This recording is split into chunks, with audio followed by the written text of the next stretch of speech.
আমরা মহামান্য রাষ্ট্রপতির কাছে 24 ঘন্টার জন্য একটি সুপারিশ করেছি যে আগামী 24 ঘন্টার মধ্যে আমরা চাই সংসদে অধিবেশন ডেকে সেটার আইন পাশের জন্য কার্যকর ব্যবস্থা নেওয়া হোক অথবা অধিবেশন আহ্বান করা হোক।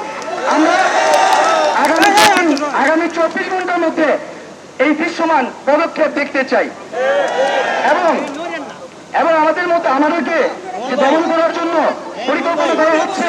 আজকে কিন্তু আমরা প্রমাণ করে দিয়েছি ঢাকা বিশ্ববিদ্যালয়, জগন্নাথ বিশ্ববিদ্যালয়, ঢাকা 7 কলেজের প্রতিষ্ঠান সহ জাতীয় বিশ্ববিদ্যালয় অন্তর্ভুক্ত কলেজ সমূহ শিক্ষার্থীবৃন্দ, প্রাইভেট বিশ্ববিদ্যালয়ের শিক্ষার্থীবৃন্দ কিন্তু আজকে এই যে শেরেবাংলা কৃষি বিশ্ববিদ্যালয়, ঢাকার সকল শিক্ষা প্রতিষ্ঠান আজকে আমরা একত্রিত হয়েছি।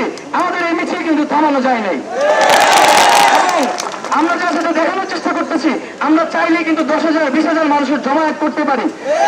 তো আমরা চাচ্ছি না কোন ধরনের কঠোর কর্মসূচি, কোন ধরনের জনদূর্ভ কর্মসূচি যেতে আমাদেরকে বাধ্য করা হোক। আমরা চাচ্ছি 24 ঘন্টার মধ্যে একটা দৃশ্যমান পদক্ষেপ নেওয়া হোক এবং আমাদের সাথে আমাদের যে দাবি সেই দাবি পূরণ করা হোক। আমরা আগামী 24 ঘন্টা পর্যবেক্ষণ করব সরকারের তরফ থেকে, মহামান্য রাষ্ট্রপতির তরফ থেকে এবং দায়িত্বশীল ব্যক্তিদের পক্ষ থেকে কি ধরনের বক্তব্য এবং পদক্ষেপ আসছে সেটি আমরা পর্যবেক্ষণ করে আমরা পরবর্তী আমাদের কর্মপরিকল্পনা ঠিক করব। এবং আরেকটি বিষয়, আমাদের নামে যে মামলা করা হচ্ছে অজ্ঞাতনামা মামলা করা হয়েছে, আমরা বলেছিলাম 24 ঘন্টার মধ্যে সেই মামলা প্রত্যাহার করতে হবে।